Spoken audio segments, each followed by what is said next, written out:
எல்லாருக்கும் வணக்கம். இது என்னோடய ஃபஸ்ட் படம். இந்த படத்தை தயாரித்த ஈராஸ் நிறுவனத்துக்கு முதல்ல ரொம்ப நன்றி சொல்லிக்கிறேன். சௌந்தர்யா ரஜினிகாந்த் மேடம் தான் அந்த கதையை செலக்ட் பண்ணாங்க. ஃபஸ்ட் டைம் அவங்களுக்கு தான் கதை சொன்னேன். அவங்க தான் அந்த ப்ராஜெக்டை மூவ் பண்ணாங்க நெக்ஸ்ட் லெவலுக்கு. நான் பாண்டியராஜ் சார்ட்ட ஒர்க் பண்ணியிருக்கேன். எனக்கு கஷ்டம்னாலும் சரி, மன கஷ்டம்னாலும் பண கஷ்டம்னாலும் ரெண்டுமே அவர் ஆஃபீஸில் தான் போய் நிற்பேன். ரெண்டுமே அவர் தான் தீர்த்து வைப்பார். இந்த ஆடியோ ஃபங்க்ஷனுக்கு வந்த பாண்டியராஜ் சாருக்கு ரொம்ப நன்றி. படம் இந்த எங்கிட்ட மோதாத அப்படின்னு ஒரு கதை எப்படி உருவாச்சுன்னா, ஃபஸ்ட்டு பிரசன்னா ஸ்னேகா மேடம்க்கு ரொம்ப தேங்க்ஸ் சொல்லிக்கணும். ஏன்னா அவங்களுக்காக தான் அந்த கதை பண்ணி அதுக்கப்புறம் வேறு லெவலில் ஈராஸ்க்கு வந்துச்சு. இந்த கதை ஒரு வில்லேஜ் ஏரியாவில் ஒரு கதை பண்ணோம். நிறைய கதை பண்ணேன், சியர்ஸு, அப்புறம் வேறு 2-3 ஸ்கிரிப்ட்லாம் பண்ணேன். அது எதுவுமே மூவ் ஆகலாம். அடுத்த லெவலுக்கு சரி வேறு ஒரு ஸ்கிரிப்ட் பண்ணலாம், வேறு மாதிரி ஒரு இறங்கி போனோம், பண்ணால் தான் நம்ம படம் கிடைக்கும் அப்படிங்கிறதுனால ஒரு பீரியடில் போய் ஒன்று யோசிக்கலாங்கும் போது எங்கள் ஊரில் ஜூனியர் ஆர்டிஸ்ட்டு, மணிப்பூர் ஆர்டிஸ்ட்னு அவங்க தெரியும். அவங்க 2 பேரும் நல்லா படம் வரைவாங்க. சரி அந்த ஏரியாவில் ஒன்று பண்ணலான்னு சொல்லிட்டு 80s ஃபுல்லாக விசாரித்தா அது அந்த ஏரியாவே வேறு மாதிரி இருக்குது, வேறு ஒரு லைஃப் ஸ்டைலில் இருக்கிறாங்க.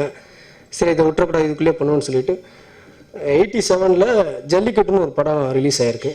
அதுக்கப்புறம் பார்த்திங்கன்னா அதுக்கிடையில் நாயகன் மனிதன், அதுக்கப்புறம் சத்யா, அதுக்கப்புறம் குரு சிஷ்யா, இதுக்கிடையில் ஒரு சின்ன சின்ன ரியல் சம்பவங்கள். இந்த காலகட்டத்துக்குள்ளே ஒரு நண்பர்களுக்கு இடையில நடக்கிற ஒரு கதை தான்.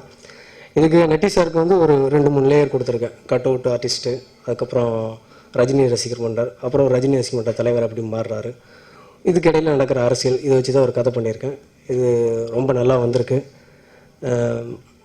எது நமக்கு ஃபஸ்ட்டு பிடிச்சாங்க மற்றவங்களுக்கு சொல்ல தோணும். ஃபஸ்ட்டு ஸ்கிரிப்ட் முடிச்சுட்டு நான் யுகோ பாரதி எனக்கு தான் அந்த ஃபுல் கதை சொன்னோடனே சொன்னார், தம்பி இது நீ எங்கே சொன்னாலும் உடனே கமிட் ஆயிடுவேன், சீக்கிரம் ட்ரை பண்ணு அப்படின்னாரு.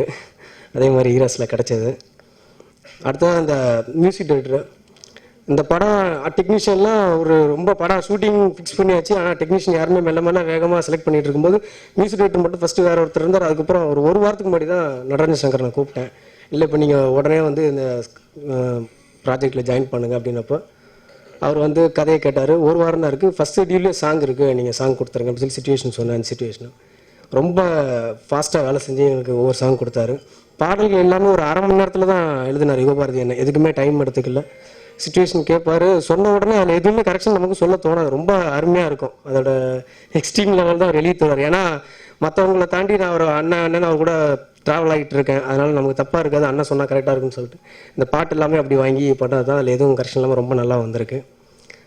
இந்த படத்துக்கு சப்போர்ட் பண்ண கேமராமேன் அவரெல்லாம் வந்து அவரோட குவாலிட்டி எந்த விதத்துலையும் மிஸ் ஆகிடக்கூடாதுங்கிறதுக்காக படத்தோட குவாலிட்டி, அதாவது அவரோட குவாலிட்டினா படத்தோட குவாலிட்டி எந்த இடத்துலையும் மிஸ் ஆகிடக்கூடாது, நல்லா வந்துடணுங்கிறதுக்காகவே நல்லா டைம் எடுத்து பண்ணார். அது நல்லபடியாக வந்திருக்கு. பார்க்குற எல்லாரும் ஃபஸ்ட்டு சொல்கிறது கேமரா ஒர்க் தான் சொல்கிறாங்க. ரொம்ப நல்லா இருக்குது, ரொம்ப தேங்க்ஸ். அப்புறம் இந்த படத்தோட டென்ஷன் எல்லாமே நாங்கள் இறக்கி வைக்கணும்னா ஒரே ஆள் தான், ஆர்ட் டைரக்டர் ஆர்ச்சாமி சார்.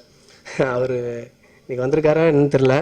அவருக்கு ரொம்ப நன்றி சொல்லிக்கிறேன். ஏன்னா ஒரே நாளில் 4-5 செட்டப்பு 5 செட்டப்பு 6 செட்டப்லாம் போட்டு கொடுப்போம். எல்லாத்தையுமே எங்களுக்காக வேகமாக பண்ணி கொடுப்பார். கடைசியில் அவர் ஆர்ட் டைரக்டராக இருந்தார், அப்புறம் ஆர்ட் அசிஸ்டண்டாக இருந்தார், அப்புறம் செட் அசிஸ்டண்டாகவே ஆக்கிட்டார் அவரை கடைசிக்கு. அந்தளவுக்கு கூட சேர்ந்து வேலை பார்த்தாரு. படத்தில் பணியாற்றிய அனைவருக்கும் நன்றி. இந்த படம் கண்டிப்பாக மிகப்பெரிய வெற்றி அடையும். எல்லாருக்கும் சப்போர்ட் பண்ணுங்கன்னு வேண்டி விரும்பி கேட்டுக்கிறேன். தேங்க்ஸ்.